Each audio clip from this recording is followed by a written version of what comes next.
Au commencement, dans la magnificence de sa miséricorde infinie, Allah, le Tout-Puissant, régnait en maître absolu, seul et unique en son essence primordiale. Rien n'existait en dehors du Tout-Puissant Allah. Rien ne l'accompagnait, il est le premier et rien ne le précède. Allah, l'absolu, Allah, le puissant. Une création majestueuse a pris forme, débutant par l'apparition imposante d'un trône dont la grandeur dépasse notre imagination. Parmi les détails de ce trône se trouve une petite chose intrigante. La chaise, en comparaison avec le trône, ressemble à un anneau perdu dans un vaste désert.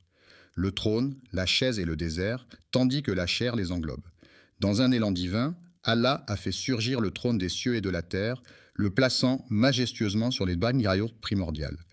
C'est ainsi que le Tout-Puissant a initié sa création avant même d'avoir façonné le stylo.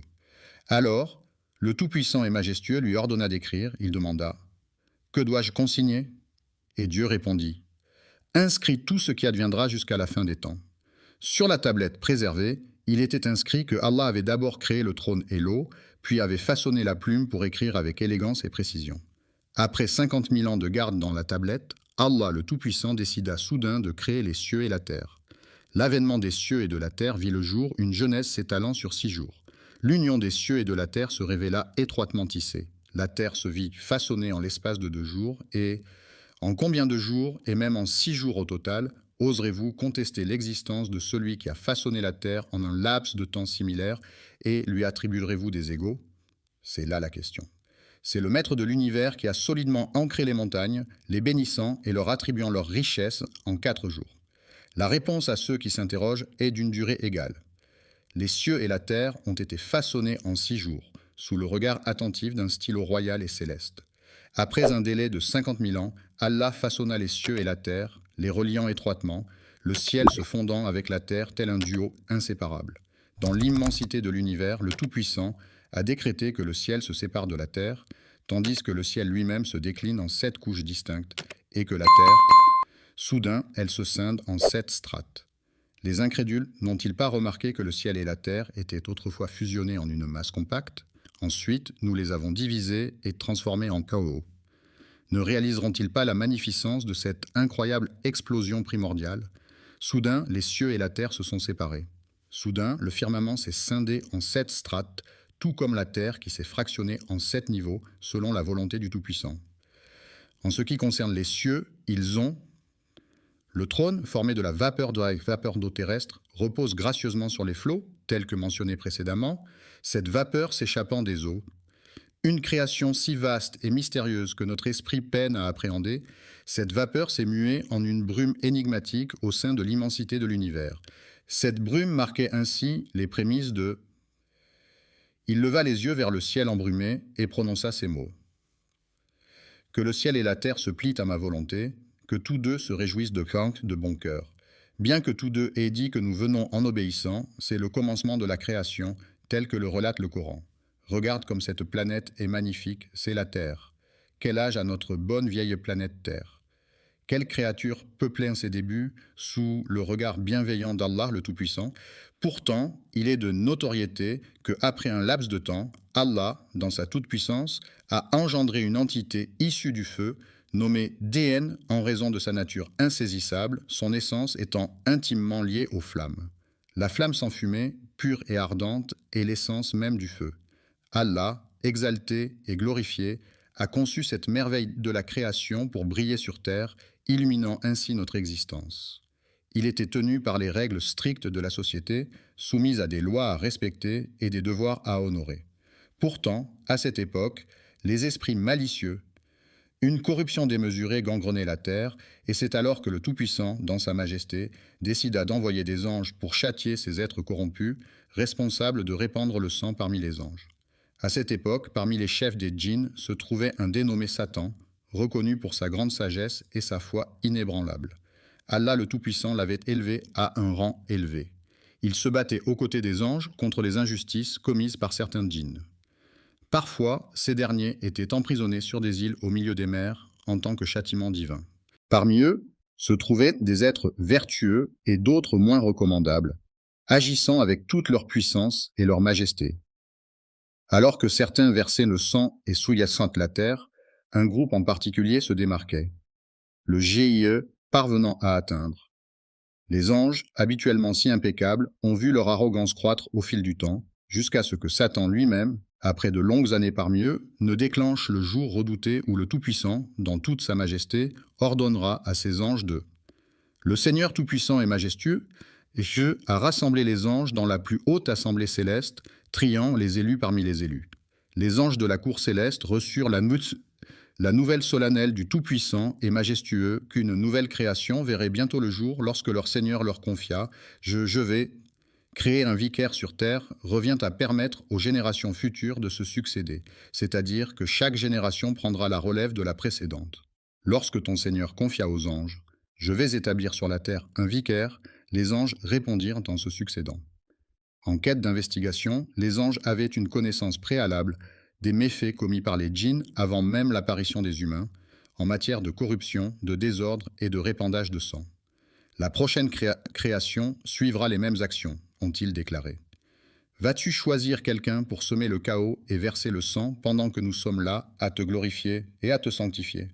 Si, ô Seigneur, tu désires être adoré par un peuple, nous sommes prêts à t'offrir notre adoration, à te glorifier et à te sanctifier, ô Allah.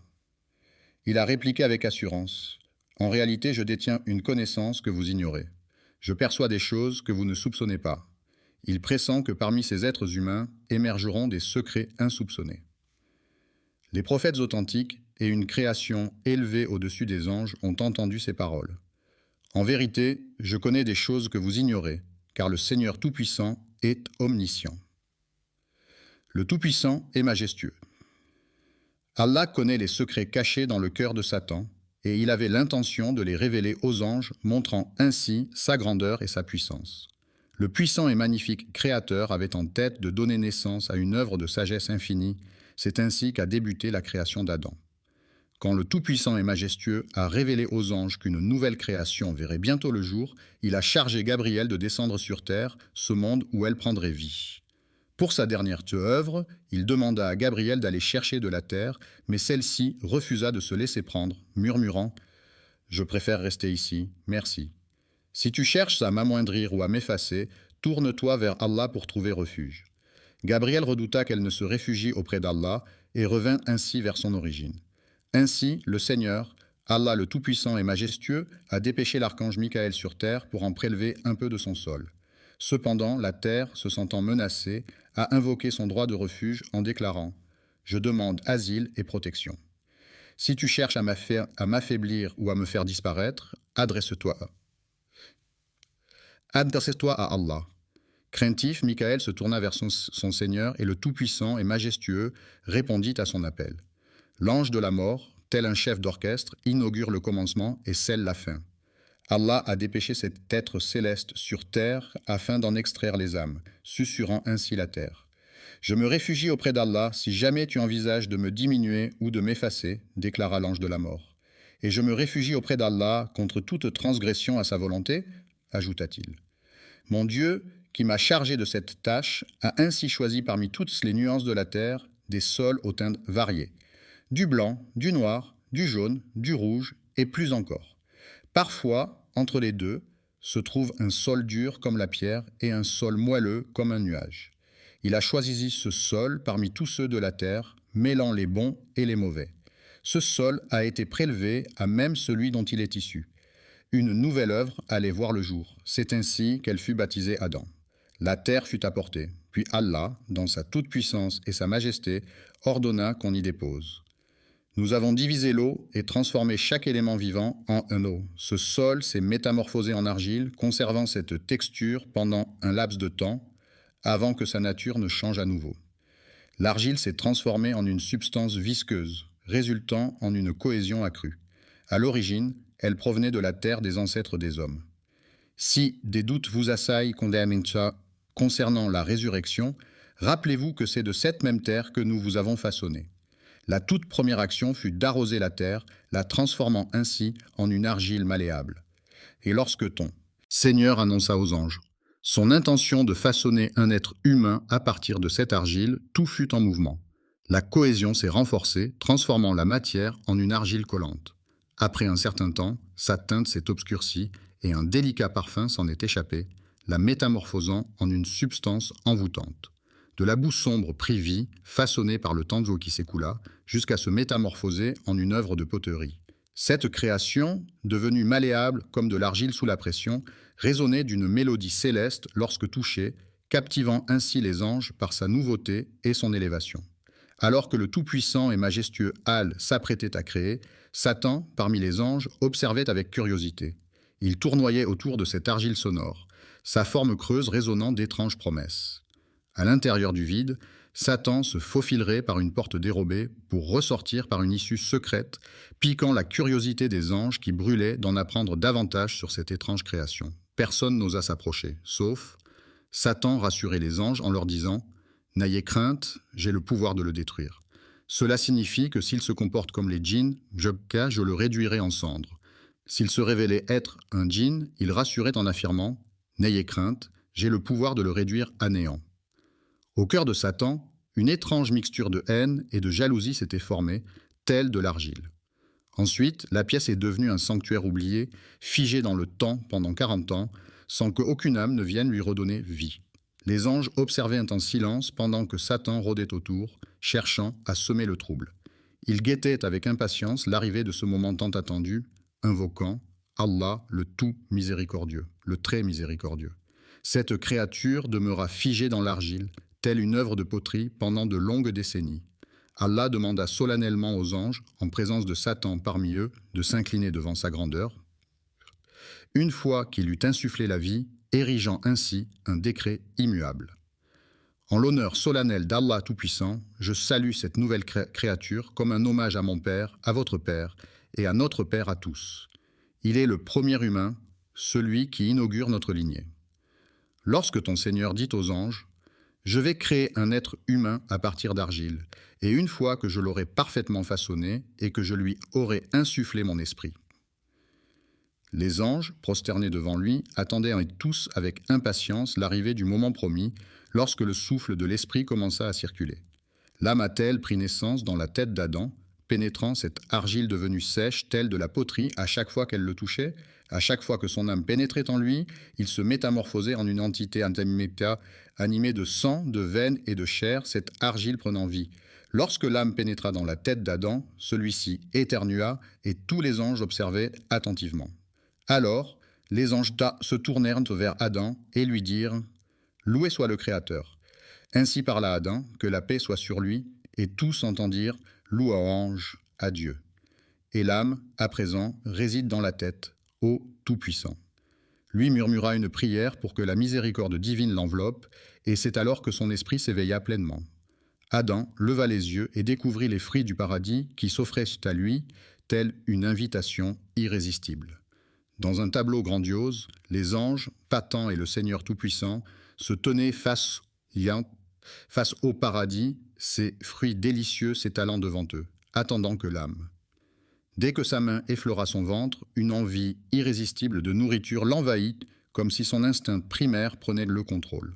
Dès que l'âme de notre père Adam a atteint son abdomen, les prémices des sensations instinctives et des inclinations naturelles ont commencé à germer en lui, suscitant immédiatement ses désirs. Affamé, il s'est précipité vers le festin, son esprit devançant ses pas, bondissant d'impatience vers la délectable pitance. C'est alors qu'Allah a dit « L'homme a été conçu avec une promptitude naturelle, les humains étant dotés d'une impatience innée qui remonte à notre ancêtre Adam dès sa première journée. Jusqu'à ce que l'âme d'Adam soit parfaitement façonnée, dans toute sa splendeur et sa perfection, que la paix soit sur lui. Il se tenait fièrement devant les anges, et dès qu'ils posèrent les yeux sur lui, ils s'inclinèrent en tant signe de respect, obéissant ainsi à l'ordre d'Allah pour célébrer cette nouvelle. Lorsque la création fut achevée, tous les anges s'inclinèrent, innombrables au-delà de tout décompte, car Allah seul connaît leur nombre exact. Tous, sans exception, se sont inclinés en admiration devant cette nouvelle création. Aucun n'a manqué à l'appel. Aucun d'entre eux n'a pu se retenir, à l'exception d'une créature. Ce n'est ni un ange, ni un djinn, pourtant Allah l'a honoré. Cependant, l'arrogance et la vanité, quelle audace, quelle arrogance de défier pour la première fois le Tout-Puissant, Allah, au paradis, en osant désobéir. La fierté de leur propriétaire a conduit à quelque chose de terrifiant. Quelle forme de désobéissance Satan a-t-il choisi alors qu'il se tenait seul, tandis que tous les anges se prosternaient? Tous les anges s'inclinèrent, à l'exception d'Iblis, qui, il se gonfla d'orgueil et devint l'un des infidèles, défiant ainsi pour la première fois le Seigneur Tout-Puissant au ciel. Et qui était cette créature osant agir ainsi? Malheureusement pour lui, l'honneur qu'il avait reçu n'était pas mérité, tout comme la dignité qui l'accompagnait. Le Seigneur Tout-Puissant interpella alors Iblis, bien qu'il connaisse déjà la réponse. « Te voilà, empêché de te prosterner devant mes créations, te pavanant dans ton arrogance. Es-tu donc devenu si hâtin, ô méchant? Voyons ta réponse. » Satan, regarde-moi avec quelle audace je me distingue de lui, déclara Iblis. Je suis issu du feu, tandis qu'il est formé de simple argile. Pourquoi donc cette comparaison? Puis-je me courber devant quelqu'un qui me semble moins noble, alors qu'il reconnaisse que le feu l'emporte sur l'argile?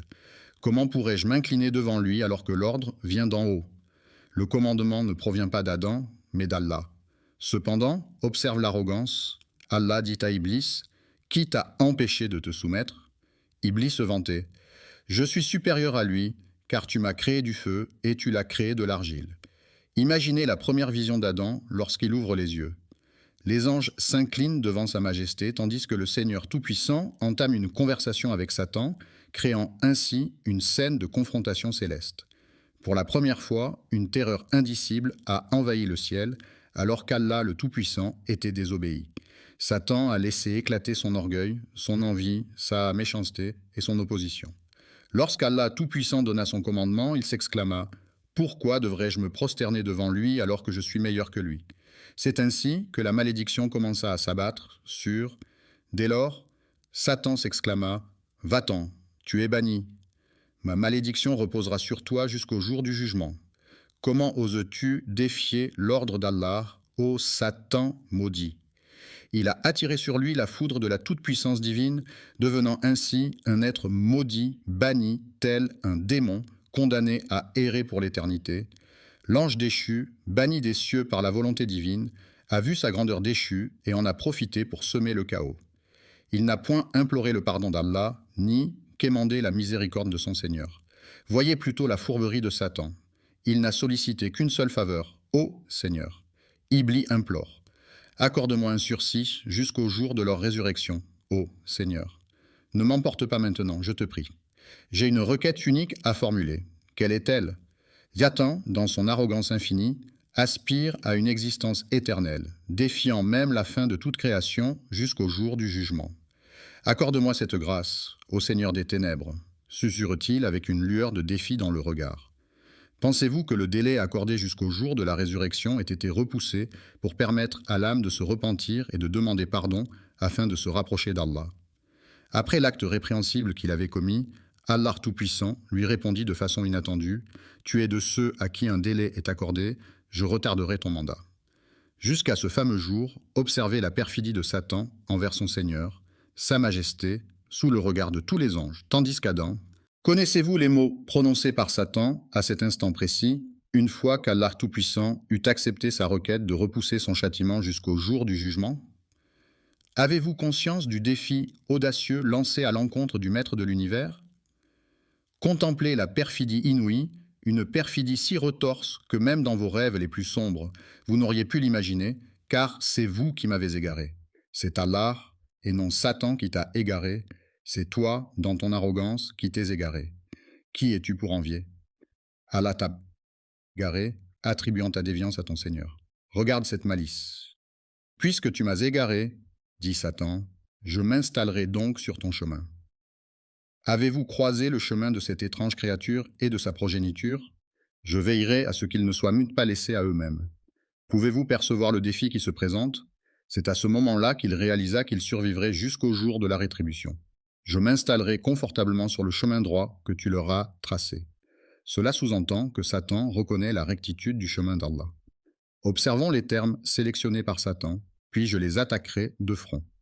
Je les approcherai par derrière, par la droite et par la gauche, me présentant devant eux, puis disparaissant derrière, tour à leur droite et à leur gauche. Pourquoi n'a-t-il pas simplement dit qu'il?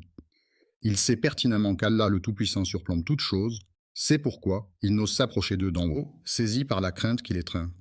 Tu ne trouveras point de reconnaissance en eux, car je ne permettrai à aucun de rester fidèle dans la adoration. Assurément, je vais égarer tous ces égarés, déclare Allah, les bannissant loin de sa présence. Je repousserai tous ceux qui te suivent, parmi eux tous je remplirai l'enfer. Va-t'en, fais ce que tu as à faire, ô Satan, mon père. Je remplirai l'enfer avec toi et avec tous ceux qui, parmi ceux qui te suivent, suscitent l'enthousiasme avec ta voix, rassemble contre eux ta cavalerie et ton infanterie, associe-toi à eux dans leur entreprise. Éleveurs de chèvres et de moutons, promettez-leur monts et merveilles, puis, à votre guise, déchaînez vos troupes contre eux. C'est alors qu'Allah dit à Satan, « Quant à mes serviteurs, tu peux bien égarer les injustes à ta guise, mais sur mes serviteurs, ton emprise est vaine. » Il a osé défier son Seigneur. Il s'incline devant mon Seigneur, reconnaissant sa suprématie, mais observez sa fourberie. Il murmure, « Ô Seigneur, je les égarerai et les détournerai de ta voie. Je resterai sur le droit chemin tant que je le suivrai, répondit Allah Tout-Puissant. Je leur accorderai mon pardon aussi longtemps qu'ils viendront humblement le demander. C'est le défi qui se dresse devant eux. C'est à partir de la création d'Adam que le Seigneur des mondes vit naître l'inimitié de Satan envers lui et sa descendance. Lorsqu'il contempla l'humilité des anges et le conflit avec Satan, Allah Tout-Puissant ordonna à Adam « Approche ce cortège céleste et adresse-leur tes salutations. » Adam s'exécuta et se dirigea vers eux. Pour la toute première fois, il croisa le regard des anges. Qu'allait-il leur dire? Il leur adressa ces mots solennels. « Que la paix soit avec vous. » Les anges lui répondirent à leur tour. « Et que la paix soit avec toi. Que la miséricorde et les bénédictions d'Allah soient sur vous. » Allah a dit à Adam, « Voici votre salutation ainsi que celle de vos descendants après vous. » Les descendants se sont rassemblés, répondant tous à l'appel. À cet instant précis, il a contemplé sa descendance, innombrable aux yeux d'Allah.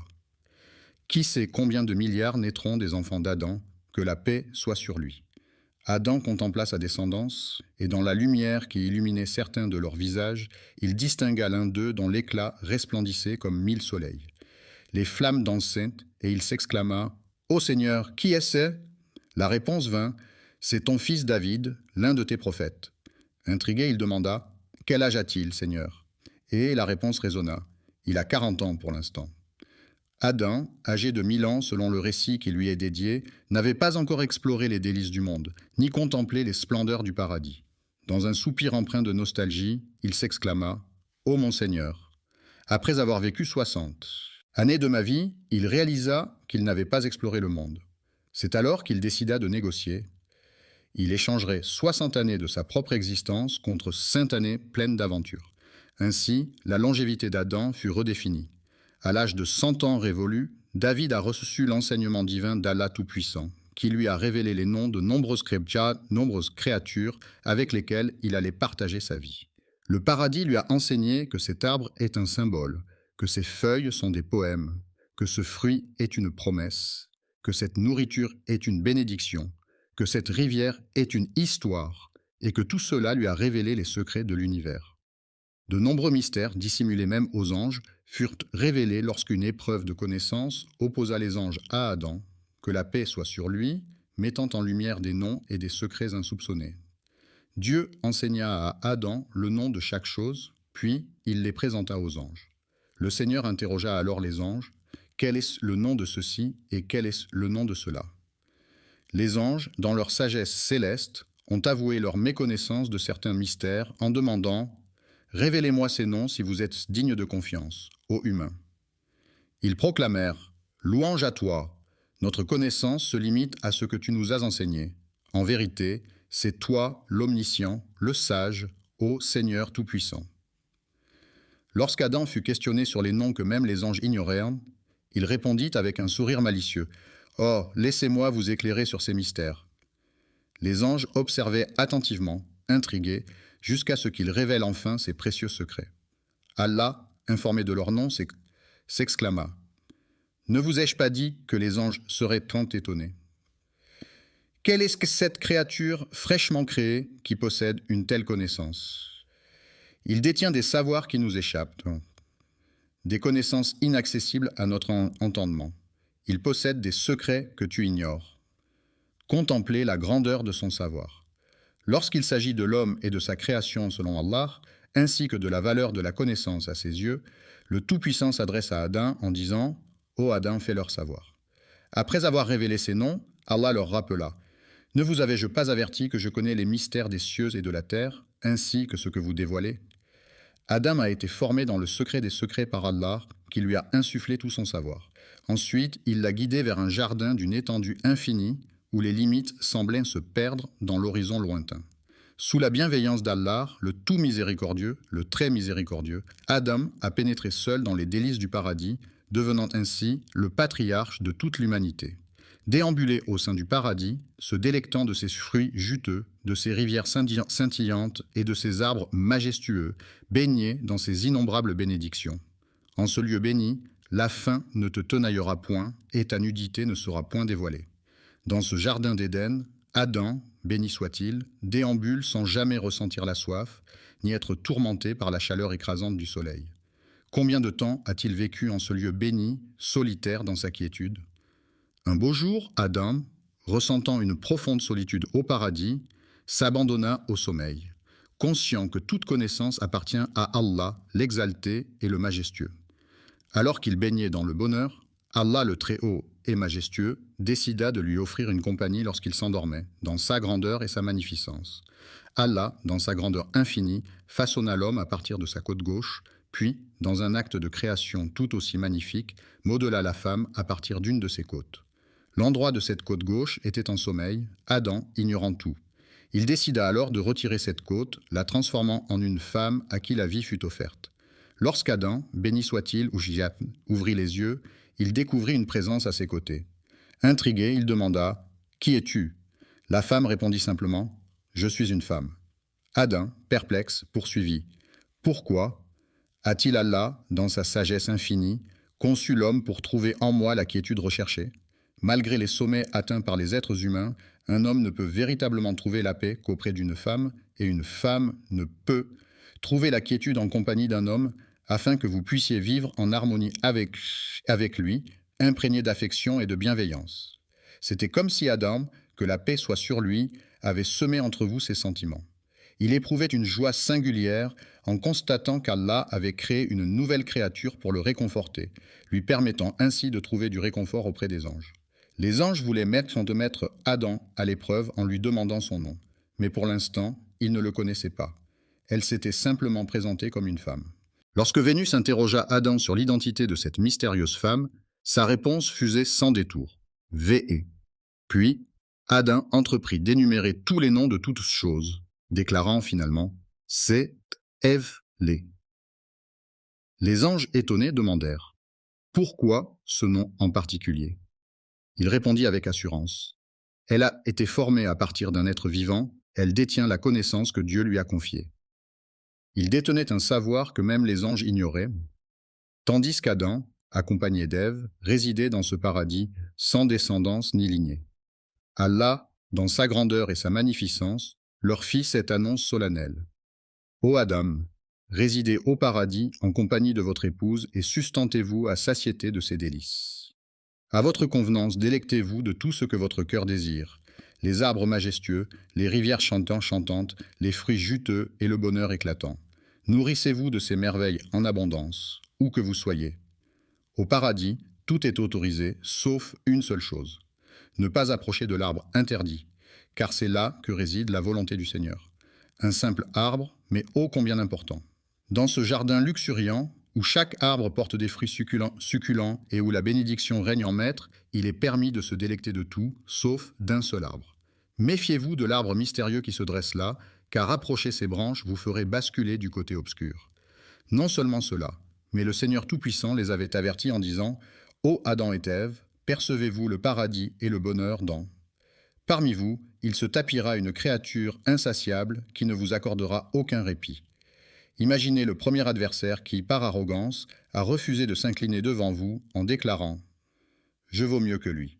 Il chuchotera à ton oreille, alors que tu te trouveras au paradis, cet ennemi dont Ève ignorait l'identité, mais qu'elle connaît désormais. Alors nous avons dit Ô Adam, voilà celui-ci. Attention, cet ennemi est un véritable danger pour toi et ta femme.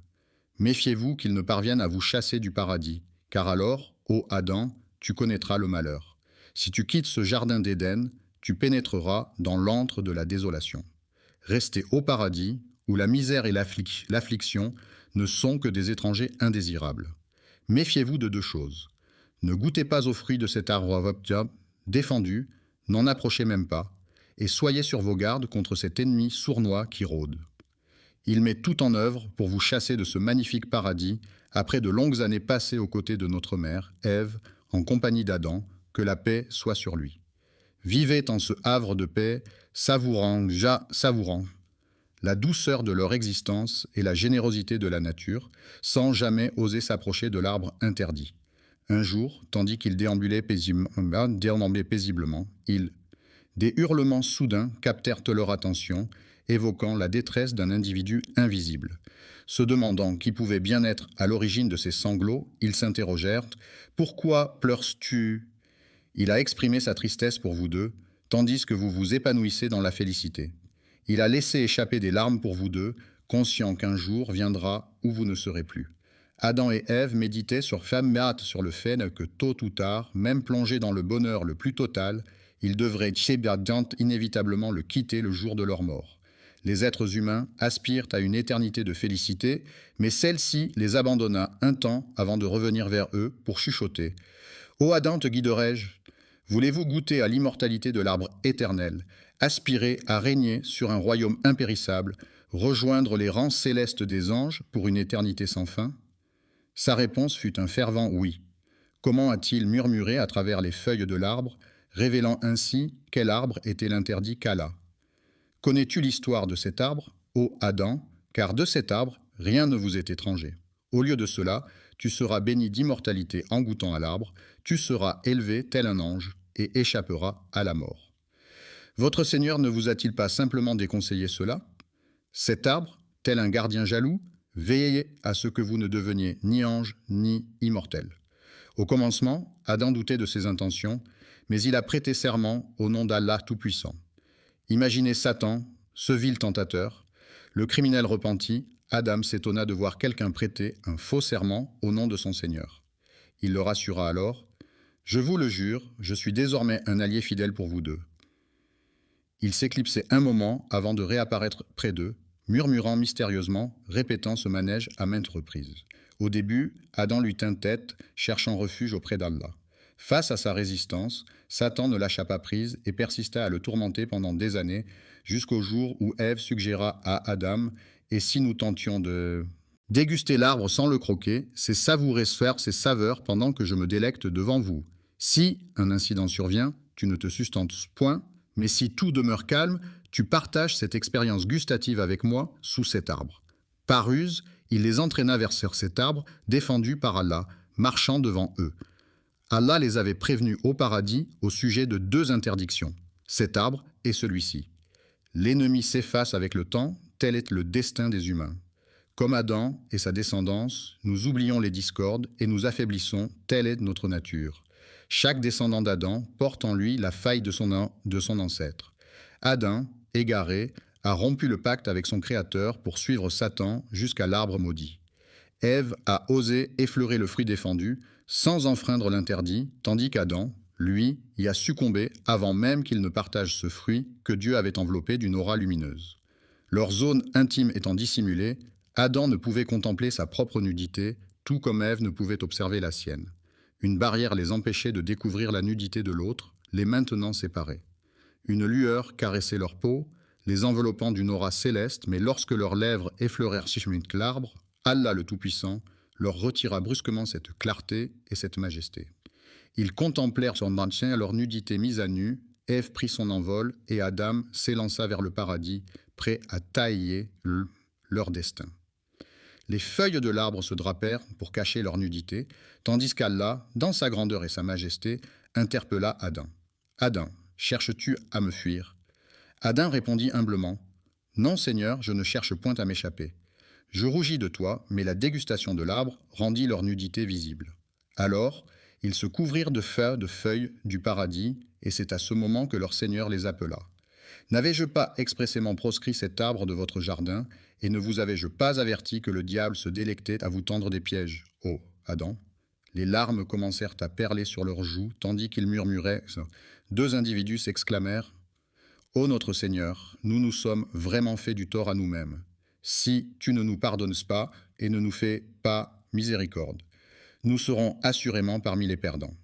C'est lors de cette toute première transgression que les êtres humains ont osé défier leur Seigneur Tout-Puissant, tandis qu'Adam et Ève étaient là, assis, pleurant et implorant le pardon d'Allah, le Très-Haut. Adam, dans sa majesté, craignait la punition du Très-Haut, mais il l'accepta. Cependant, au cœur de la désobéissance se cache le mal. Quel mal? Cette insubordination t'a-t-elle donc valu d'être banni de ce jardin, ô Adam, ce jardin béni que t'avait octroyé Allah, le Très-Haut et le Majestueux? Méfiez-vous de cet arbre, pourtant vous avez succombé à la tentation de désobéir à votre Seigneur, vous égarant ainsi. Mais son Seigneur l'a ensuite élu. Ainsi, après lui avoir accordé son pardon et l'avoir guidé, Allah a accepté son repentir. Cependant, il l'a fait descendre de ce paradis céleste vers cette terre peuplée par des êtres humains. Les djinns, ces êtres antérieurs, accompagnèrent Satan dans sa chute vers les profondeurs. Il lança alors à Adam et Ève: Descendez d'ici, car vos descendants seront en conflit éternel avec les miens. Les uns des autres, et si par hasard un guide émane de ma part, quiconque le suit ne se perdra point, ni ne connaîtra le malheur. Il est le premier humain à fouler ces terres. On raconte que la paix soit sur Adam, et que la connaissance appartient à Allah. Il est dit qu'Adam descendit jusqu'à une contrée lointaine de l'Inde et y vécut. La péninsule arabique a été le théâtre de leur rencontre à Arafat, avant qu'ils ne se rassemblent et se dirigent vers Muzdalifa. En effet, Adam et Ève se trouvaient à la Messe, première création. Ceux qui affirment qu'une création humaine a précédé Adam ne disent pas la vérité. En réalité, le tout premier être humain à fouler la terre fut Adam, que la paix soit sur lui. Lui et sa femme, accompagnés de leur descendance, furent alors appelés par le Très-Haut et le Majestueux à quitter les hauteurs célestes pour rejoindre la demeure terrestre de l'adversité et de l'épreuve. À chaque fois que je vous enverrai un guide, descendez d'ici, vous tous, de l'épreuve. Ceux qui auront la sagesse de le suivre seront récompensés. Adam descendit à la demeure de l'épreuve, où les soucis et les tourments l'attendaient. Autrefois, tu étais dans un paradis paisible, sans conflit ni difficulté, mais désormais tout a changé.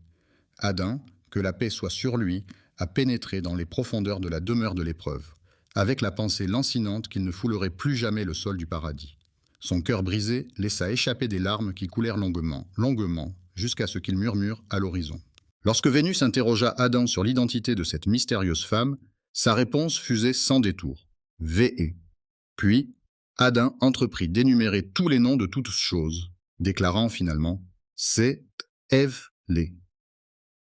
Les anges étonnés demandèrent: Pourquoi ce nom en particulier? Il répondit avec assurance: Elle a été formée à partir d'un être vivant, elle détient la connaissance que Dieu lui a confiée. Il détenait un savoir que même les anges ignoraient, tandis qu'Adam, accompagné d'Ève, résidait dans ce paradis sans descendance ni lignée. Allah, dans sa grandeur et sa magnificence, leur fit cette annonce solennelle: Ô Adam, résidez au paradis en compagnie de votre épouse et sustentez-vous à satiété de ses délices. À votre convenance, délectez-vous de tout ce que votre cœur désire, les arbres majestueux, les rivières chantantes, les fruits juteux et le bonheur éclatant. Nourrissez-vous de ces merveilles en abondance, où que vous soyez. Au paradis, tout est autorisé, sauf une seule chose: ne pas approcher de l'arbre interdit, car c'est là que réside la volonté du Seigneur. Un simple arbre, mais ô combien important.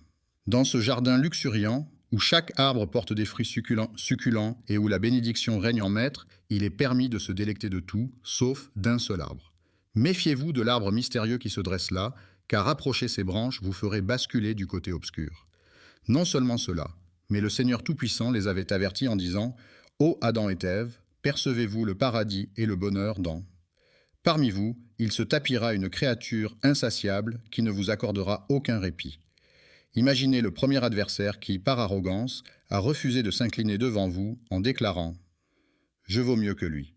Il chuchotera à ton oreille, alors que tu te trouveras au paradis: cet ennemi dont Ève ignorait l'identité, mais qu'elle connaît désormais.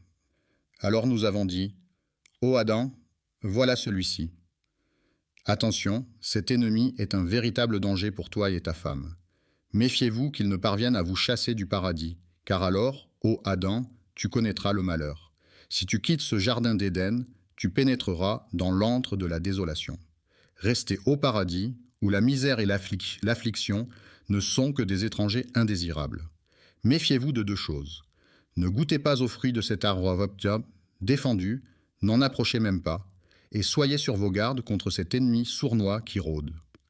Il met tout en œuvre pour vous chasser de ce magnifique paradis, après de longues années passées aux côtés de notre mère, Ève, en compagnie d'Adam, que la paix soit sur lui. Vivez en ce havre de paix, savourant la douceur de leur existence et la générosité de la nature, sans jamais oser s'approcher de l'arbre interdit. Un jour, tandis qu'ils déambulaient paisiblement, des hurlements soudains captèrent leur attention, évoquant la détresse d'un individu invisible.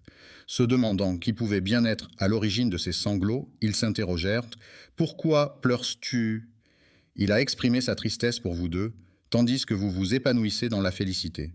Il a laissé échapper des larmes pour vous deux, conscient qu'un jour viendra où vous ne serez plus.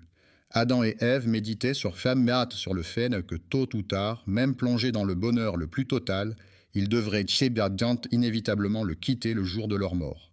Les êtres humains aspirent à une éternité de félicité, mais celle-ci les abandonna un temps avant de revenir vers eux pour chuchoter. « Ô Adam, te guiderai-je ?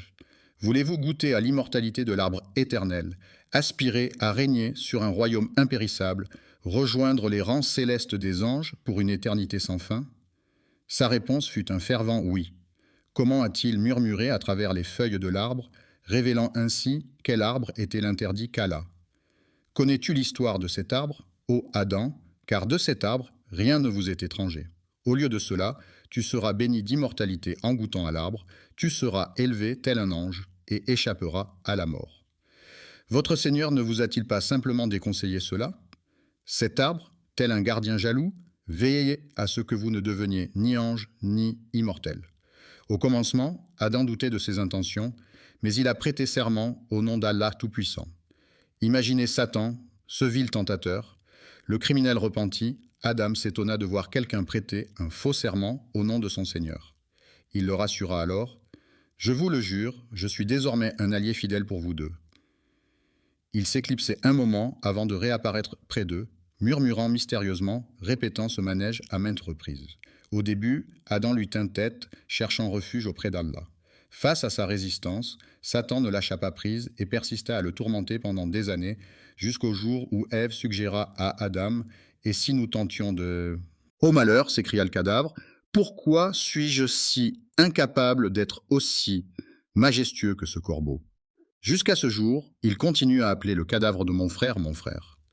Mais tu as commis un acte impardonnable, ô Kabi. Ton père, ce prophète vénéré, que la paix soit sur lui, ne méritait pas un tel sort. Vous êtes une poignée d'élus sur cette terre, mais avez-vous remarqué comment les chuchotements de Satan ont façonné son influence? Avez-vous pris conscience de cette emprise diabolique? Kabi s'est retrouvé impliqué dans l'acte criminel le plus retentissant de l'époque, le meurtre de son propre frère, un acte d'une gravité inouïe. Après avoir enterré son secret bien profondément, il décida de le déterrer et de le partager avec sa mère et son père, comme un trésor enfoui depuis longtemps. Lorsque le premier meurtre fut commis sur terre, Adam fut enveloppé par le chagrin, la paix s'éloignant de lui. L'un des fils de notre mère Ève est un meurtrier, tandis que l'autre est…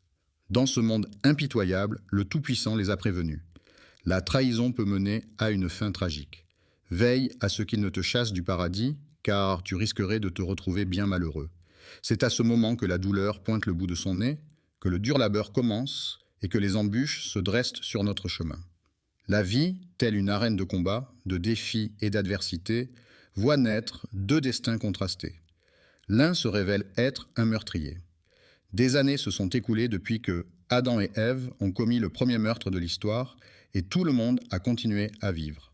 Ils menaient une existence tranquille dans la petite maison au bord de la rivière, jusqu'à ce qu'un troisième fils vienne agrandir la famille.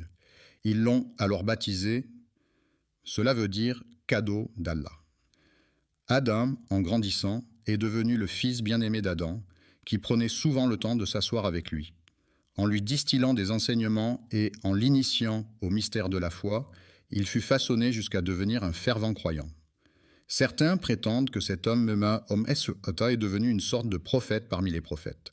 Adam a suggéré à Seth de garder pour lui un certain secret, car Allah en sait plus long que quiconque. Il lui a annoncé qu'il avait ôté la vie de votre frère, et j'ai la crainte qu'il ne vous fasse subir le même sort. Redoutez qu'il ne vous jalousie pour la sagesse, le leadership et la prestance dont Al vous a doté. Adam, inquiet pour son fils, lui a fait promettre de garder le silence à ce sujet. Frère, tremblant devant l'incertitude du lendemain, traversa des années et des années dans la peur constante. La descendance d'Adam entame son voyage à travers le temps, laissant les marques de son passage au fil des ans. Lorsque Adam eut vécu 940 ans, c'est l'ange de la mort qui vint à sa rencontre. Adam le fixa du regard et demanda « Qui es-tu » L'ange de la mort répondit simplement « Je suis la fin incarnée. » « Il est venu réclamer ton âme, lui a-t-il annoncé. « Pourquoi » s'est interrogé l'autre. « Parce que votre temps est venu, » a-t-il répondu. Adam a déclaré que malgré le temps qui s'écoule, il reste encore beaucoup de vie en lui et que son temps n'est pas encore révolu. L'ange, encore inachevé, acquiesça et souligna « Tu as consacré 60 années de ta vie à ton fils. » David a répondu « Je ne l'ai pas fait », puis Adam a répondu de même. Adam a fait preuve d'une mémoire sélective en oubliant sa descendance, tout comme il a nié son existence. Adam a fait preuve de désobéissance, entraînant ainsi sa descendance à suivre le même chemin de désobéissance, selon la volonté d'Allah Tout-Puissant. Révèle les facettes d'Adam. Même enveloppé de perfection, il n'en demeurait pas moins doté de qualités humaines. J'ai refusé, car j'ai une durée de vie pouvant aller jusqu'à 1000 ans. C'est alors qu'Allah a informé l'ange de la mort de cette particularité. Il aurait la chance de savourer 1000 printemps, tandis que David demeurerait une faveur divine pour un siècle. Après avoir fait un détour de 60 ans, l'ange de la mort revint finalement vers lui.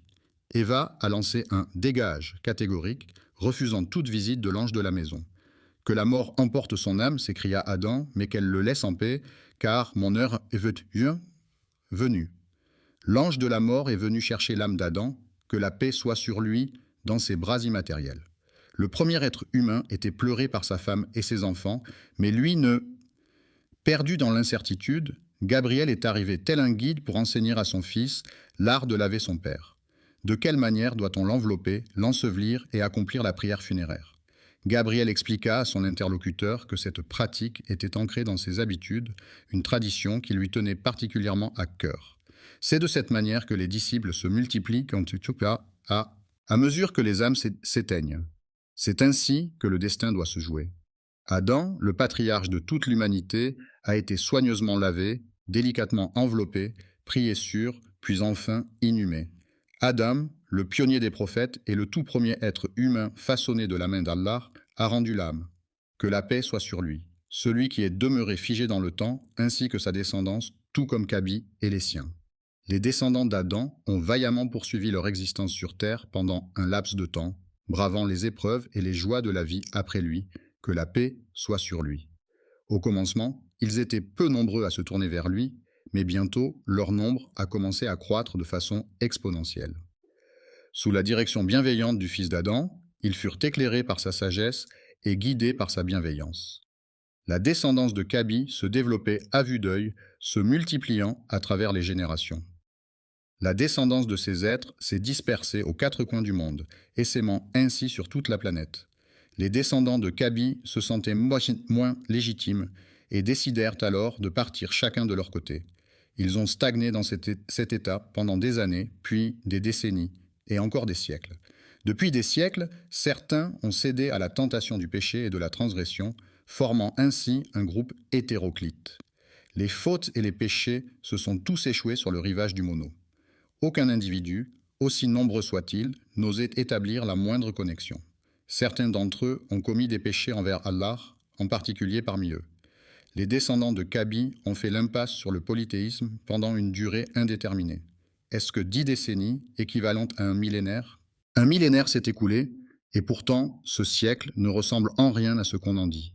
Pendant 10 siècles, les êtres humains ont vécu dans l'oubli total d'Allah. Les individus se sont adonnés à des actes répréhensibles et à des violations, à l'exception de l'idolâtrie à laquelle les gens ne s'adonnaient pas. À l'origine, une seule communauté constituait une seule nation, unie dans son adhésion. Le monothéisme demeura inchangé pendant 10 siècles, jusqu'à ce que survienne l'événement redouté, car Satan ne dort jamais. Ce n'est pas seulement en commettant l'adultère, en buvant de l'alcool ou en tuant que les gens expriment leur désir de transgresser les normes sociales. Pour lui, cela n'a aucune importance car ce qu'il recherche avant tout, c'est d'être en relation avec eux, des associés à Allah, car le polythéisme efface toute chose et les voue aux flammes de l'enfer pour l'éternité. Il était une fois, dans un lointain futur, après 10 siècles se sont écoulés, 5 individus justes sont apparus. Il fut un temps où l'on se plaisait à évoquer les actions des 5 individus vertueux. Ils échangeaient des mots sur leurs réunions, discutant de leurs prières et cérémonies, s'en imprégnant comme d'une douce mélodie. Il était émerveillé à chaque fois qu'il croisait l'un d'eux, se rappelant ainsi d'Allah. Leurs simples apparitions avaient l'effet d'un rappel puissant, comme un conseil silencieux. Le pécheur, pris de remords, se confesserait à Allah et renoncerait à sa pratique, honteux de ses actes. Leur désobéissance, loin d'être un signe de rébellion, pourrait bien être le reflet de leur intégrité intransigeante, les poussant à demander pardon. Le nom de ce guerrier était Wad, Sowa, Yagout, Yaou et Nasser. 5 âmes, unies par leur dévotion et leur piété, se tenaient ensemble, fidèles serviteurs de la justice. Même après que l'un d'entre eux ait rendu l'âme, les gens étaient encore profondément attristés par la volonté toute-puissante d'Allah. Que devrions-nous faire dans de telles circonstances? La justice a expiré, le saint s'est éteint, le pieux s'en est allé, la hâte nous a quittés. Après leur départ, Satan se présenta à eux sous les traits d'un homme et leur susurra « Permettez-moi de vous offrir quelques conseils. Pendant que vous laissez vos larmes couler pour cet homme récemment disparu, rappelez-vous ce qu'il disait. Que diriez-vous si je créais une statue à votre image ?» ont-ils demandé. Quel avantage y aurait-il, s'est-il exclamé, à contempler la statue. N'oubliez jamais la grandeur d'Allah et gardez précieusement en mémoire ses précieux conseils. Vénérer Allah de cette manière est une excellente idée, ont-ils déclaré. Satan, quant à lui, n'est pas du même avis. Et lorsqu'ils ont été approchés avec une statue ressemblant étrangement à leur défunt proche, leur première réaction a été de se demander « Où diable devrions-nous le mettre ?» Il leur a transmis la sagesse d'un conseiller expérimenté en leur demandant de le positionner avec précaution. En effet, ils ont choisi de placer la mosquée à cet endroit, en tant que lieu de culte privilégié.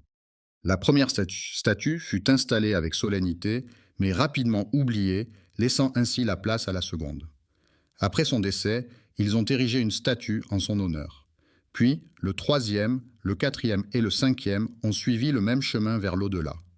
5 statues trônaient majestueusement dans le lieu de culte, mais jamais elles ne reçurent l'hommage fervent des fidèles, restant témoins silencieux d'actes jamais accomplis. Les statues, vénérées telles des divinités, trônaient exclusivement en ce lieu sacré. Chaque fois qu'ils posaient les yeux sur ces statues, ils se remémoraient la grandeur d'Allah. Ils contemplaient avec admiration cet acte tout-puissant. Une génération s'est écoulée, puis une autre. Une nouvelle vague de jeunes a surgi après que la génération précédente ait enfin décidé de rendre hommage à ces figures emblématiques. Elle n'a pas exactement adoré ces derniers, mais ils ont fini par gagner petit à petit son admiration. Les générations se sont passées le flambeau de la sanctification de ces statues jusqu'à ce que, lorsque le savoir s'évanouit et que tous les érudits s'éclipsèrent, c'est alors que l'aube de l'ignorance pointe timidement. Ils se sentirent diminués en leur présence. Et bientôt, les individus se mirent à quémander les faveurs de ces statues. À cette époque lointaine, les gens ont commencé à se tourner vers eux, cherchant leur intercession auprès d'Allah. Il a fallu attendre 10 siècles après le décès d'Adam, que la paix soit sur lui, pour que le polythéisme fasse son apparition. Une étrange rumeur s'est mise à voyager à travers le monde, semant la panique. « Oh mon Dieu, que se passe-t-il ? Les gens ne... » Autrefois, tous ces individus ne faisaient qu'une seule entité harmonieuse. Après avoir partagé une même foi, ces croyants se sont égarés sur des chemins différents, et c'est alors qu'Allah a envoyé des signes pour les guider. Avant que les prophètes ne soient envoyés, l'humanité n'était qu'une vaste tribu unie. Jamais ils n'ont flirté avec le polythéisme, mais ils se sont laissés emporter par... Ils ont commis bien des fautes, mais jamais ils n'ont osé s'aventurer dans les méandres du polythéisme. Saviez-vous cela? Depuis des lustres, Satan ourdissait ses complots. Connaissez-vous le temps qu'ils ont passé à suivre ces sinistres traces? Mais au fil des âges, de génération en génération, les individus ont initié ce processus. Disposer des idoles comme rappel que Dieu Tout-Puissant surveille de près les ruses de Satan, jusqu'à ce moment où ils ont commencé à vouer un culte à ces objets en lieu et place du Dieu Tout-Puissant. Ils ont murmuré à l'unisson. N'oubliez jamais vos dieux, n'abandonnez jamais le Wad. Yahou et Nasra sont les idoles de Sohoua. Le polythéisme a fait son apparition sur Terre, égarant déjà plusieurs esprits. Au fil des âges de l'humanité, un message inédit s'apprête à faire son apparition, mais il semble que son arrivée ne soit pas la bienvenue. Quelle est la différence entre un prophète et un messager? Le prophète réitère la foi qui l'a précédé, tout en y apportant sa propre lumière. Un messager délivre un message inédit. L'humanité est désormais en demande d'une fraîche missive destinée à inaugurer la lignée des messagers à venir. Adam, considéré comme le premier prophète de l'humanité, laissera bientôt place au premier messager destiné à l'humanité. Connaissez-vous les mots prononcés par Satan à cet instant précis, une fois qu'Allah Tout-Puissant eut accepté sa requête de repousser son châtiment jusqu'au jour du jugement? Avez-vous conscience du défi audacieux lancé à l'encontre du Maître de l'univers? Contemplez la perfidie inouïe, une perfidie si retorse que même dans vos rêves les plus sombres, vous n'auriez pu l'imaginer, car c'est vous qui m'avez égaré. C'est Allah, et non Satan qui t'a égaré, c'est toi, dans ton arrogance, qui t'es égaré. Qui es-tu pour envier? Allah t'a égaré, attribuant ta déviance à ton Seigneur. Regarde cette malice. Puisque tu m'as égaré, dit Satan, je m'installerai donc sur ton chemin. Avez-vous croisé le chemin de cette étrange créature et de sa progéniture? Je veillerai à ce qu'ils ne soient pas laissés à eux-mêmes. Pouvez-vous percevoir le défi qui se présente? C'est à ce moment-là qu'il réalisa qu'il survivrait jusqu'au jour de la rétribution. Je m'installerai confortablement sur le chemin droit que tu leur as tracé. Cela sous-entend que Satan reconnaît la rectitude du chemin d'Allah. Observons les termes sélectionnés par Satan, puis je les attaquerai de front. Je les approcherai par derrière, par la droite et par la gauche, me présentant devant eux, puis disparaissant derrière, tour à leur droite et à leur gauche. Pourquoi n'a-t-il pas simplement dit qu'il sait pertinemment qu'Allah le Tout-Puissant surplombe toute chose, c'est pourquoi il n'ose s'approcher d'eux d'en haut, saisi par la crainte qui les étreint. Tu ne trouveras point de reconnaissance en eux, car je ne permettrai à aucun de rester fidèle dans la adoration. Assurément, je vais égarer tous ces égarés, déclare Allah, les bannissant loin de sa présence. Je repousserai tous ceux qui te suivent, parmi eux tous je remplirai l'enfer. Va-t'en, fais ce que tu as à faire, ô Satan, mon père. Je remplirai l'enfer avec toi et avec tous ceux qui, parmi ceux qui te suivent, suscitent l'enthousiasme avec ta voix, rassemble contre eux ta cavalerie et ton infanterie, associe-toi à eux dans leur entreprise. Éleveurs de chèvres et de moutons, promettez-leur monts et merveilles, puis, à votre guise, déchaînez vos troupes contre eux. C'est alors qu'Allah dit à Satan, quant à mes serviteurs, tu peux bien égarer les injustes à ta guise, mais sur mes serviteurs, ton emprise est vaine. Il a osé défier son Seigneur. Il s'incline devant mon Seigneur, reconnaissant sa suprématie, mais observez sa fourberie. Il murmure, « Ô Seigneur, je les égarerai et les détournerai de ta voie. Je resterai sur le droit chemin tant que je le suivrai, répondit Allah Tout-Puissant. Je leur accorderai mon pardon aussi longtemps qu'ils viendront humblement le demander. C'est le défi qui se dresse devant eux. C'est à partir de la création d'Adam que le Seigneur des mondes vit naître l'inimitié de Satan envers lui et sa descendance. Lorsqu'il contempla l'humilité des anges et le conflit avec Satan, Allah Tout-Puissant ordonna à Adam « Approche ce cortège céleste et adresse-leur tes salutations. » Adam s'exécuta et se dirigea vers eux. Pour la toute première fois, il croisa le regard des anges. Qu'allait-il leur dire? Il leur adressa ces mots solennels. « Que la paix soit avec vous. » Les anges lui répondirent à leur tour. « Et que la paix soit avec toi. Que la miséricorde et les bénédictions d'Allah soient sur vous. » Allah a dit à Adam, « Voici votre salutation ainsi que celle de vos descendants après vous. » Les descendants se sont rassemblés, répondant tous à l'appel. À cet instant précis, il a contemplé sa descendance, innombrable aux yeux d'Allah. Qui sait combien de milliards naîtront des enfants d'Adam, que la paix soit sur lui. Adam contempla sa descendance, et dans la lumière qui illuminait certains de leurs visages, il distingua l'un d'eux dont l'éclat resplendissait comme 1000 soleils.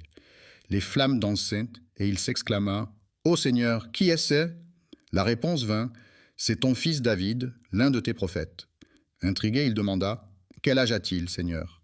Et la réponse résonna « Il a 40 ans pour l'instant. » Adam, âgé de 1000 ans selon le récit qui lui est dédié, n'avait pas encore exploré les délices du monde, ni contemplé les splendeurs du paradis. Dans un soupir empreint de nostalgie, il s'exclama « Ô mon Seigneur !» Après avoir vécu 60,